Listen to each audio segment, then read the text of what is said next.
Good morning to our viewers in Asia and hello to others watching from around the world. Welcome to Arirang Newsbreak. I'm Han-daeun in Seoul. Let's see what's making top stories here in Korea on this Tuesday, April 5th.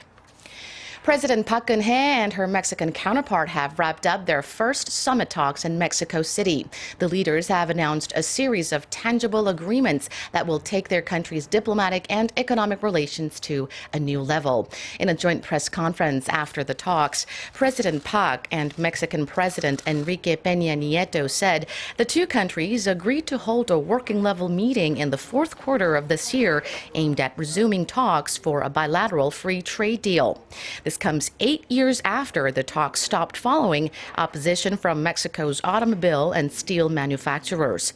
President Park, in her address, emphasized that Mexico can serve as a gateway for entering both South and North America and noted how Mexico is Seoul's biggest trade partner in Latin America.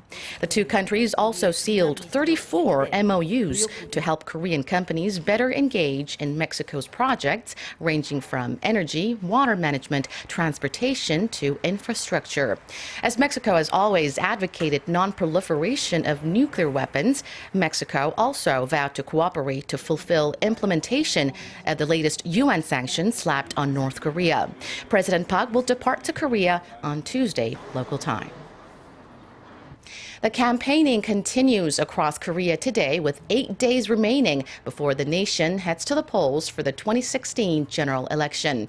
The parties are concentrating their activities on Gyeonggi-do province and the central and southwest regions of Chungcheong-do province. Kim Moo-sung, chief of the ruling Saenuri Party, is scheduled to visit the central city of Daejeon and Korea's administrative capital of Sejong in a bid to drum up support for his party's candidates.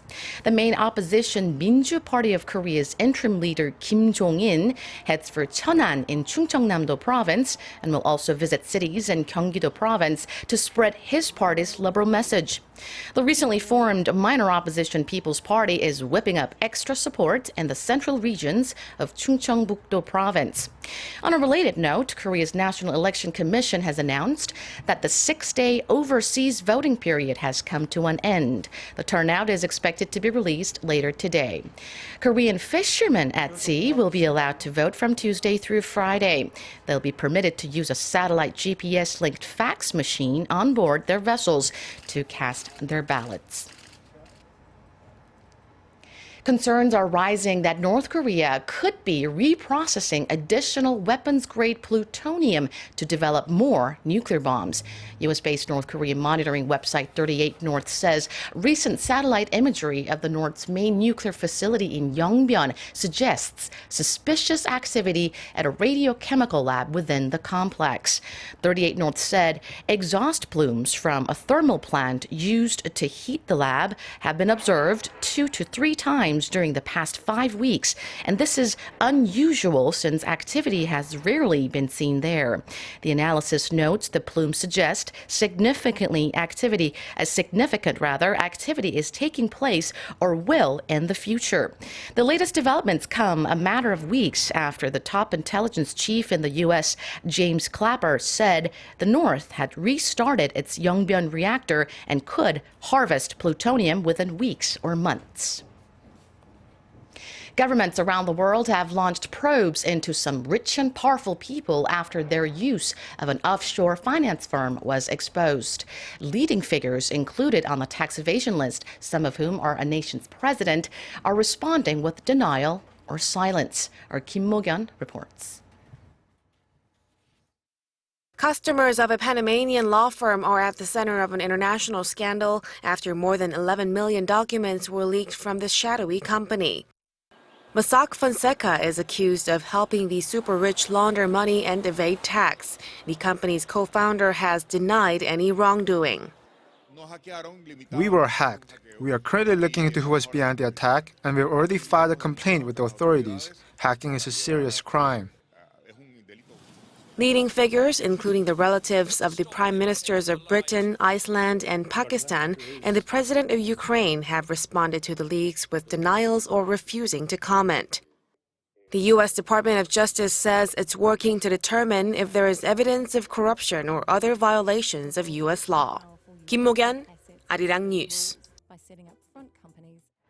Korea's government debt last year stood at roughly $510 billion, up around $50 billion from 2014. The finance ministry says the sovereign debt to GDP ratio also went up 2 percentage points in 2015 from a year earlier to 37.9%. The figure stood at 31% in 2010, and with its current pace of growth, the ratio is widely forecast to top 40% this year. Still, the government says the debt level is lower than it had expected. It adds Korea's fiscal conditions are relatively healthy compared to other OECD countries. The average sovereign debt to GDP ratio in the OECD stands at over 115%.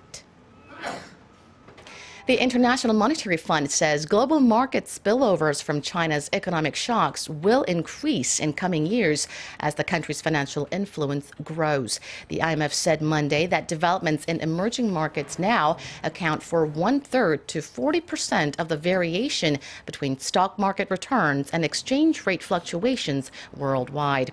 Slowdowns in China's economic growth and industrial output impacted global financial markets last year, causing prices of equities and commodities to plunge in emerging and advanced economies. The IMF says markets have become extremely sensitive to the economic signals coming from China and that policymakers there must not send mixed messages.